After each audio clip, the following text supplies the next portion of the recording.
So this is Psalm 83. Going back to that, that's who our enemies are, though. Going back to the point, the hell thing. I mean, at this point, we're done speaking on hell. At some point, it just gets boring. Like, we understand what hell is, but we understand if you're new, we'll break it down for you. That happened because we know you need someone to teach you. But at this point, like, if someone ain't,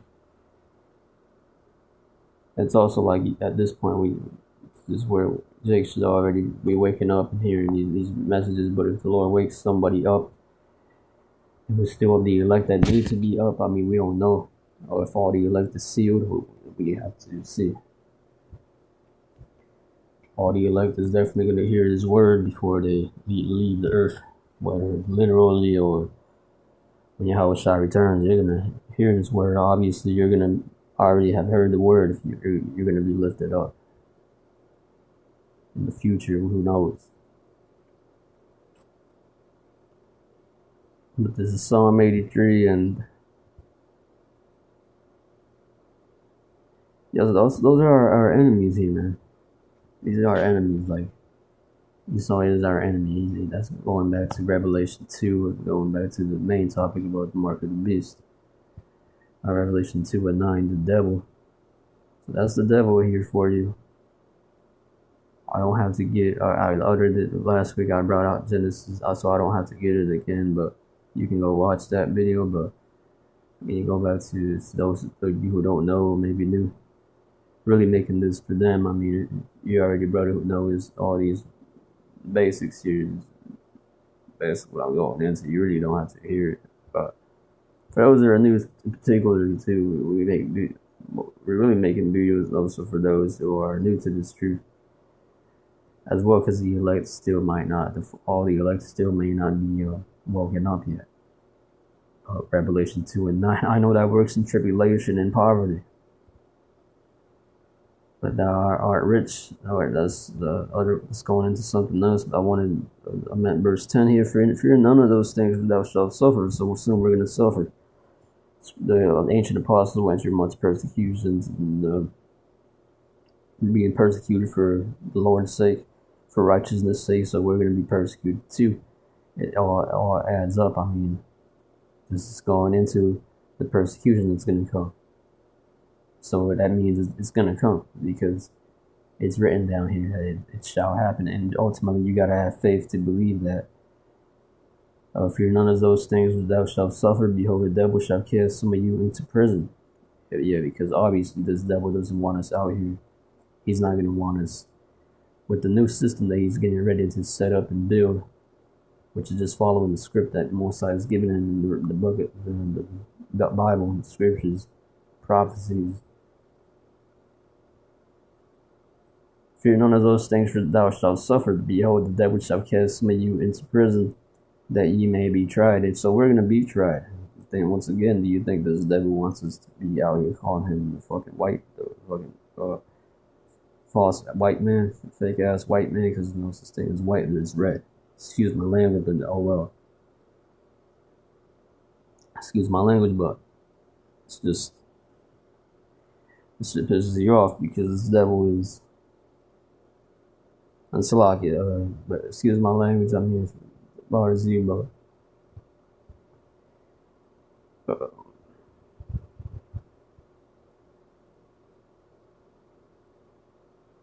but yeah, fear none of those things which thou shalt suffer. The devil shall cast some of you into prison. So yeah, this devil doesn't want us exposed to him. Speaking about this, that he may be tried, and you shall have tribulation 10 days. 10 there just means the complete number.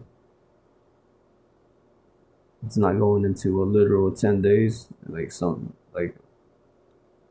those false Christians pastors will tell you. Be thou faithful unto death, and I will give thee a crown of life.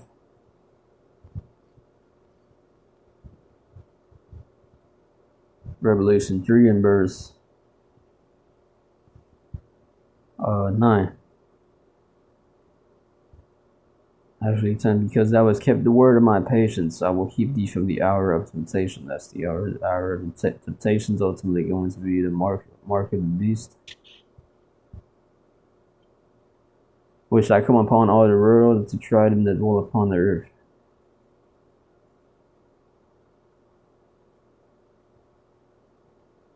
Yeah, and that's going to come one day. My MOTB, the mark of the beast.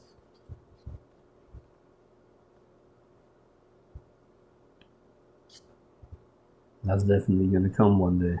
So you gotta be ready and prepared for that day.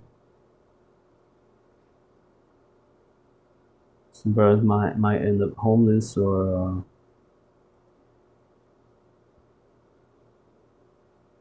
eventually cast into prison,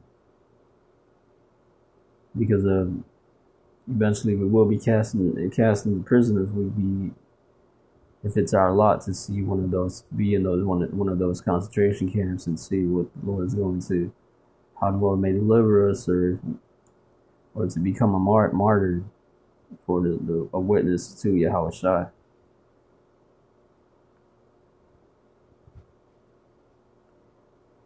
That's basically the point there on the mark of the beast.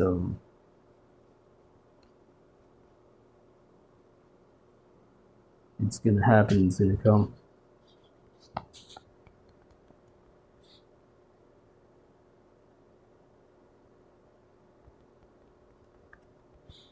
Now Jeremiah 30 here in verse 7 here reads,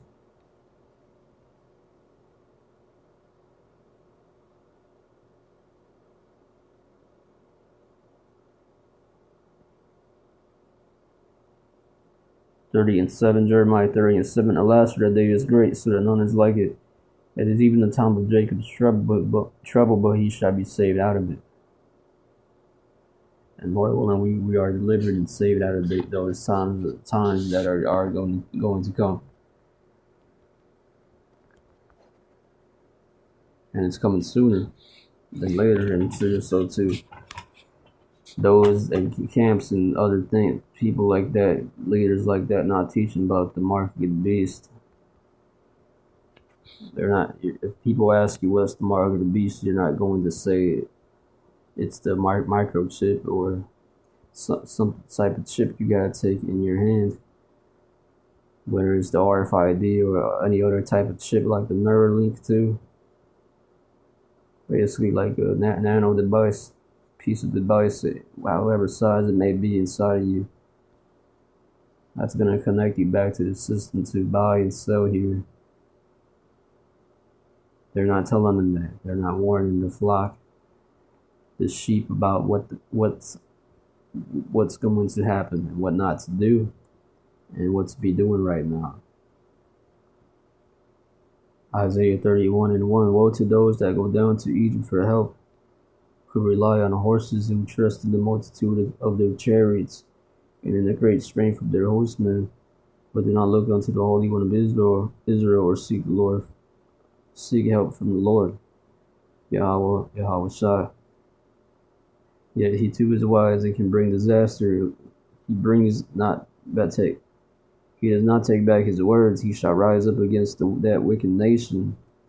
Wicked nation is going to be Israel, 2/3 of Israel, and also ultimately American nation as a whole, against those who help evildoers.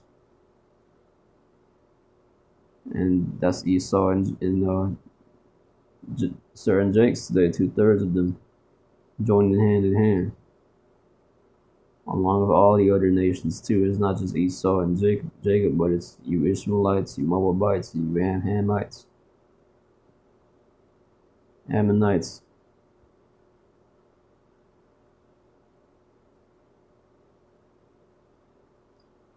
But the Egyptians are mere mortals and not God, not power. Their horses are flesh and not spirit. When the Lord Yahweh stretches out his hand, those who help will stumble, and those who are helped will fall. And that's Esau helping. That's Jacob being 2/3 being helped. But they're both going to stumble and fall. All will perish together. This is what the Lord says to me: as a lion growls a great lion over its prey, and though a whole band of shepherds is called together against it, it is not frightened by their shouts or disturbed by their clamor. So the Lord Almighty, Yahweh Hashem Yahweh Shai will come down to do battle on Mount Zion and on its heights. It's going to be through Yahweh Shai returning with the military, the military of the Lord Yahweh, the heavenly armies. It's basically more in terms of the heavenly military, the Lord's military and his soldiers. Because the Lord has a military. You saw the Lord has a military. He already has military strength to take you down. You've seen what those chariots can do, those UFOs. The Lord already has his son set up to be the one in line to rule the world. All that's left. The only thing that's left now is to he already has his bride. Most of the elect may already be sealed, and the Lord can seal him whatever he decides. Even all that's left is for Yahweh Shai, that all elect to be sealed. Mark of the Beast to come out, and Yahweh Shai, the World War III to come out, and Yahweh Shai to return and take you down. Devils. Verse 5, like birds hovering overhead, the Lord Almighty will shield Jerusalem. He will shield it and deliver it. That's only going to be the 1/3 in the elect.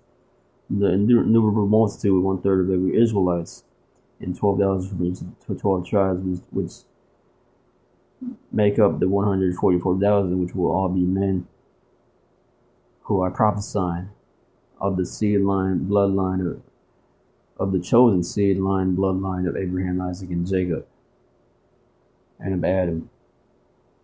The chosen bloodline, not everybody. He will pass over it and rescue it. Yep. That was Isaiah 31.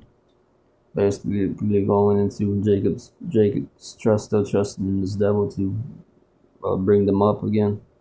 Like the society is going to keep running. And 2/3 trusting in this devil, but not on the Lord.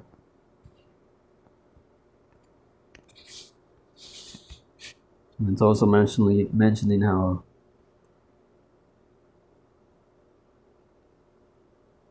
the Lord's going to come to do tear a shot. In verse 4, this is what the Lord says: as a lion grows a great lion over its prey, and though a whole band of shepherds is called together against it, it is not frightened by their shouts or disturbed by their clamor. That's the power that the Lord's going to be coming, and he's not going to hold back. He's going to come and deliver his elect. That's going to be first and foremost. And the Father is going to make sure that all the missiles are shot in landing on their targets, going to go ahead and land in their targets. And then the elect's going to be delivered up there, seeing the destruction and drinking wine and rejoicing and singing the song of Moses as it's happening. And then being brought over here to the Middle East, near the Middle East, Israel. The Middle East to be, Israel. I'll just call it that. The Middle East is the nation, Israel. It's in the middle, and it pertains unto the east. Just like the Garden of Eden was in the middle of the garden, and it's in near the east. Really, the Middle East is it should just be labeled Israel, but either way, all that east there and that middle there is gonna be ours anyways. That's gonna be the New Jerusalem.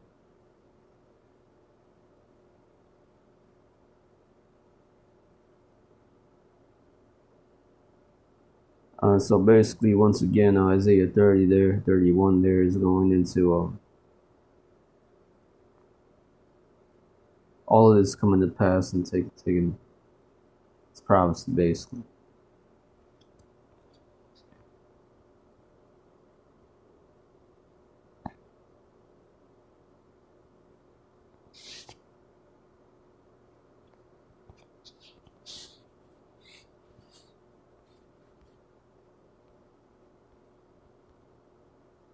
And this is Numbers 23, and just to show you, once again, to further edify on that point there, on that this ain't a book for you other nations. Esau is still a devil. These nations are still divided till this day. It's all we're going back to the Tower of Babel, how that was divided and separated, because that would show you the Lord wasn't with all the nations being together. Okay, if the Lord was with every nation being saved, being together, then he never would have chosen Isaac out of Ishmael when Abraham gave birth, or put his seed inside his woman there, so that one child can be chosen by his God, who would later on in the book of Exodus, years later, take them out of Egypt, just so that he can tell them that they are his possession, and they must obey this law and this contract here. If you don't obey this law, this contract here, then you're going to be torn to pieces. And so the whole point of that is so that Yahweh can come and then bring back his people to the Father, and spiritually first and foremost right now, but when he returns, literally, physically, getting lifted up on one of those ships or on the Father ship, to be saved and to be delivered.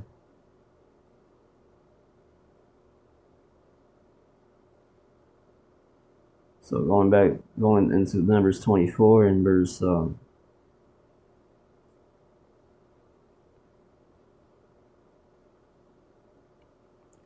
me find it. I'll get verse 17 here. And I shall see him, but not now. I shall behold him, but not nigh. This is, I believe it's Balaam, the man Balak prayed to come and put a curse on Israel. There shall come a star out of Jacob, and a scepter shall rise out of Israel. That star there is Yahushua.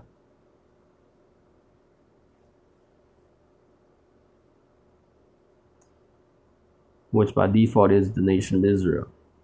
And a scepter shall rise out of Israel, and shall smite the corners of Moab, and destroy all the children of Sheth. 18. And Edom shall be a possession, Seir also shall be a possession for his enemies, and Israel shall do valiantly. It says a possession for his enemies. Who is Edom's enemies? It's going to be the elect of the nation of Israel. 19. Out of Jacob shall come he that shall have dominion, that's still Yahushua, and shall destroy him that remaineth of the city. That city there is going to be America. 20. And when he looked on Amalek, he took up his parable and said, Amalek was the first of the nations. That's fake Jews today, but his latter end shall be that he shall perish forever. God, that's the latter, the small hats, the tiny tops.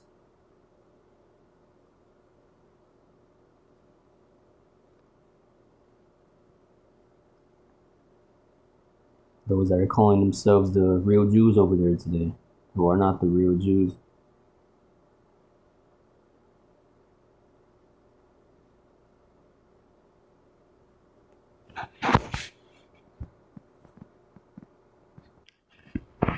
So yeah, so going back to another major prophecy. I think I mentioned it earlier in one of the videos, or last video, but I had to get touch up more on that. It's Revelation 11 and 14 here. The second woe is past, and behold, the third woe cometh quickly. The third world war. So to give you an idea of that, how that's going to be, here's a clip that's titled "A Day in World War III." They made this video, and it's a very spiritual video because it's prophetic.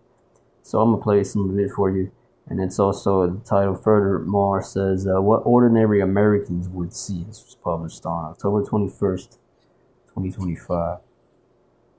Today's November 26th. So here's the video here for you. Here. Showing something no one wants to believe. A missile launch. Within minutes, social media fills with confusion. News anchors hesitate between speculation and silence. And as the story unfolds, the truth hits. The first strikes of a global war have begun. Across the United States, the reaction is not immediate chaos. It's disbelief. Phones vibrate on nightstands. A handful of early risers scroll through headlines that shift from unverified explosion to NATO response confirmed. The markets haven't opened yet, flights are still boarding, and the hum of everyday life continues. Coffee machines, morning radio, traffic. But under the surface, something invisible starts to ripple. At 6:45 a.m., an emergency alert lights up every phone on the East Coast. The message is blunt. National defense condition elevated. Remain indoors. Await further instruction. Most people have never seen a DEFCON alert in their lifetime. Some think it's a hack. Others assume it's regional. But the sound, that sharp, unmistakable tone of an official broadcast, is enough to silence breakfast tables and freeze commuters mid-step. In major cities, law enforcement begins activating protocols written decades earlier. Crowd control, transit shutdowns, curfews that haven't been used since the Cold War. Subways halt between stations. The airspace over Washington and New York is suddenly cleared. Flights bound for Europe are ordered to return to the gate. But still, no explosions, no bombs, just information. Fragmented, conflicting, terrifying. Television networks switch to emergency coverage. Anchors read statements that sound eerily like history repeating itself. Government officials urge calm, but their expressions betray something else. The fear that this is not a drill. As the sun rises over the East Coast, millions of Americans watch it with a new kind of awareness. That something irreversible has begun thousands of miles away, but the shockwave is already reaching their front doors. By 8 a.m., America is awake, not yet under attack, but no longer at peace. The world has entered a new chapter, and the first day of World War III has begun. By mid-morning, the rhythm of daily life begins to fracture. The nation's communications networks remain intact, for now. But information has become both lifeline and poison. Television anchors speak in hushed tones. Every broadcast loop repeats the same message. Remain indoors. Stay calm. Do not travel unless instructed. In cities like Chicago, Atlanta, and Dallas, people pour into supermarkets. The aisles fill faster than any storm warning ever triggered. Shelves once stocked with bottled water, canned food, and batteries vanish within an hour. At gas stations, queues stretch around the block. The sound of engines idling mixes with short bursts of argument, small flashes of fear from people who, just hours ago, were running late for work. The government's strategy in this first phase is simple: containment. Keep the public informed but not terrified. Maintain basic order while military assets reposition quietly behind the scenes. But the silence, the absence of visible war, begins to erode that control. By 10 a.m., false reports start spreading faster than officials can refute them. Messages claiming missile impacts in Los Angeles or Houston trend across social media. Amateur video, some real, many fabricated, show streaks of light in the sky, intercepted by something unseen. For millions of Americans glued to their phones, the distinction between rumor and reality dissolves. In Washington, D.C., the White House remains visible behind layers of barricades. Helicopters circle constantly. Military convoys move south toward undisclosed positions. In New York, trading on Wall Street halts after the Third Circuit breaker trip. The markets don't crash. They simply stop. Across the Midwest, power grids fluctuate. Not from attack, but from sheer demand as people overload systems, charging phones, freezing. Let's just give you an idea of what's going to come past soon.